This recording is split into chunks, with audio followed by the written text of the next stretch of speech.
has said that Iran's military has been severely degrading under the US-Israel joint campaign, claiming Iran's army, navy, communications and leadership have been eliminated in the ongoing conflict with Tehran.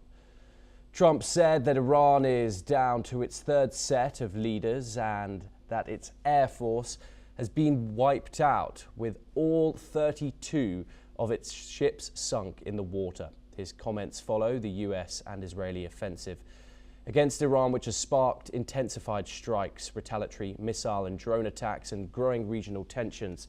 Trump also dismissed questions about Russian assistance to Tehran as irrelevant in that moment. His assertions come as the US demands Iran's unconditional surrender and continues military operations in the Middle East. Let's take a listen in directly to the US president's statements. Right, that's right. There's a lot. We're doing by the way, in Iran, we're doing very well.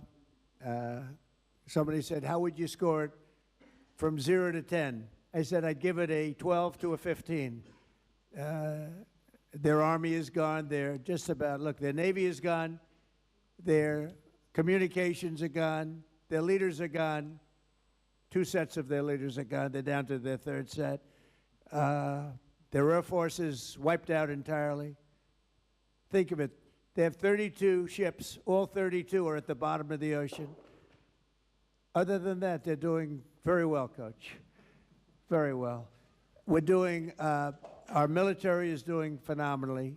That's the big thing for this week. We seem to have a new thing every week, but the situation with a very bad and very sick group of leaders who were killing a lot of people. A lot of our people were being killed. They were being maimed. They were being destroyed with their bombs all over the place, planted in roads, and we call them the roadside bombs, walking around without legs, without arms, face blasted, killed many, many people. And we had a choice. We could take it and go on like that for years or do something about it. And we did something about it. And people are very impressed with our military, and they admire our military with what happened in Venezuela and what's happening now, what's happened with the B-2 bombers before this, where they took out the nuclear capability or potential of Iran. I think we're right now we're a country that's more respected than we've ever been respected before. I saw what was happening with college sports, and it doesn't sound very important compared to what's happening in Iran and other places, but it is very important to me. And if I can get it done, I'll get it done. Daniel, listening to the US president there, he touts of extreme success given just a single week of the US and Israeli strikes inside Iran. What exactly are Iran's current military capabilities, and has Donald Trump and Israel completely crippled them like he seems to claim? Well, notwithstanding the president's usual colorful bombast, he is a salesman at heart. I think directionally it's pretty accurate from all accounts. Iran, as most people know, historically and probably even now, had the region's biggest arsenal of missiles, and that was really the thing that everybody was very, very scared of, very fretful about. In the first couple of days, you may have seen the graphs, the trajectory of the missile launches, which is a good indicator of how many they've got left, has really been in free fall, and we are, what, 7 days in. It goes like that, essentially, down, down, down, down, down. If Iran still maintained those kind of missile capabilities, then you'd see a much flatter trajectory or even going up. So that is a big indicator. In terms of the Air Force, Iran it's always been an irrelevant entity anyway. The Iranian Air Force, very old. Their airplanes predate the revolution, so they're from the 70s. The Navy also, they have these patrol boats which have harassed US Navy, for years and years and years. but their bigger fleets also not much to write home about. And as President Trump said, I don't think he'd lie about this. There is quite striking footage of many of these vessels being blown to smithereens, and as he said, now sitting at the bottom of the Persian Gulf. So, all in all, I think the president is directionally correct. And Daniel, in terms of Iranian leadership, where does that stand? Of course, we saw on the first day the Ayatollah being killed and then his second in command. What's the stability of that right now? Who's leading Iran in this conflict? Seems to be two gentlemen. One, Ali Larijani, who is the kind of more the political apparatchik. He's dealing with the political side of things. And then Ghalibaf, GH Ghalibaf, is the kind of military in command, it seems. Notwithstanding that, I think that, going back to that first question about how Iran was striking all its Gulf neighbors rather willy-nilly, that really was an indication that there wasn't much military command and control going on, and I don't think that has not returned, even though Ghalibaf is nominally in control. But anyway, it's these two pretty hardcore ideologues of the regime. They're both huge regime insiders. They're not kind of the A+ ideologues as Khamenei was, but they're still, a B+ in terms of their ideology. So it's still pretty hardcore. But it's those two in charge, with not much proper command and control structures going on. Okay, Daniel, do stay with us once again. We have statements coming from the White House. Washington has confirmed that the US has enough weapons stockpiles to meet its operational needs, especially concerning the ongoing conflict in Iran.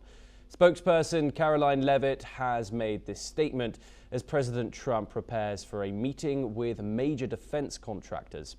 The meeting is scheduled for Friday, aims to discuss increasing US manufacturing of weapons. Trump has been a strong advocate for boosting production and ensuring that American-made weapons remain the best in the world. Let's take a listen in. As you all know, the president will be meeting with defense contractors here at the White House in a few minutes with Secretary Hegseth. This is a pre-scheduled meeting, and the purpose of it is to talk about the president's aggressive and fierce support for rapidly increasing the ability of U.S. manufacturers to produce American-made weapons, which we know are the best in the world. The president signed an executive order on this earlier this year. This is a long-held policy objective of this administration. And so he'll be speaking directly with these defense contractors. But of course, as the president has maintained, we have more than enough ammunition, weapons, stockpiles to achieve the objectives of Operation Epic Fury. The White House press secretary also claimed that the US is well on its way to taking control of Iranian airspace. Leavitt stated that while exact timelines are not being confirmed, US objectives for Operation Epic Fury are expected to be completed within 4 to 6 weeks. According to her, the US military has also made strides in eliminating ballistic missile threats posed by Iran. Let's take a listen in further. I won't get ahead of the president on broadcasting any timelines. What I will tell you is what President Trump has already laid out, which is that the achievable objectives of Operation Epic Fury we expect to last about 4 to 6 weeks, and we are well on our way to achieving those objectives. Annihilating Iran's navy, we know that we've sunk more than 30 Iranian vessels and ships. Their navy has now been deemed combat ineffective.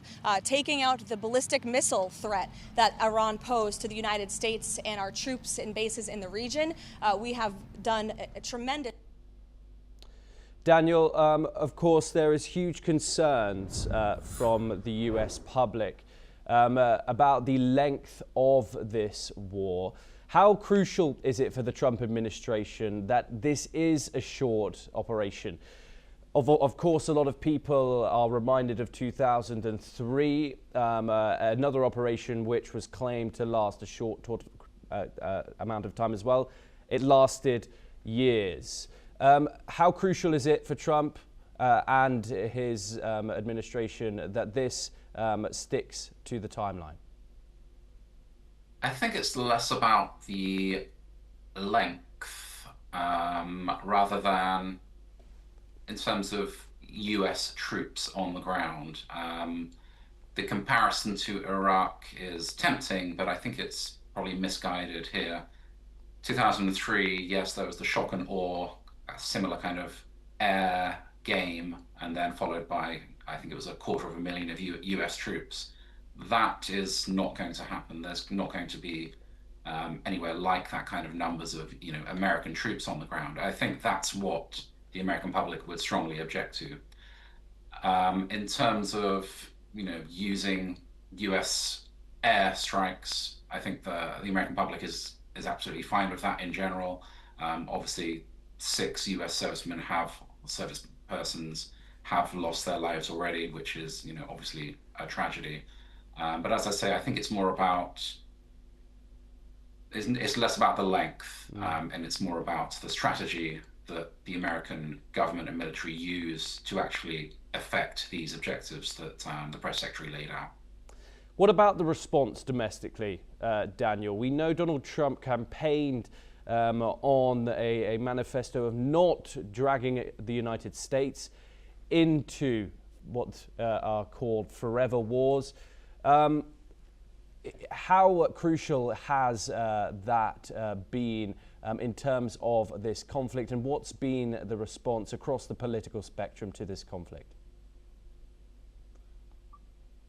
Yeah, as I say, I don't think this is going to be classified when it's all said and done as one of those forever wars.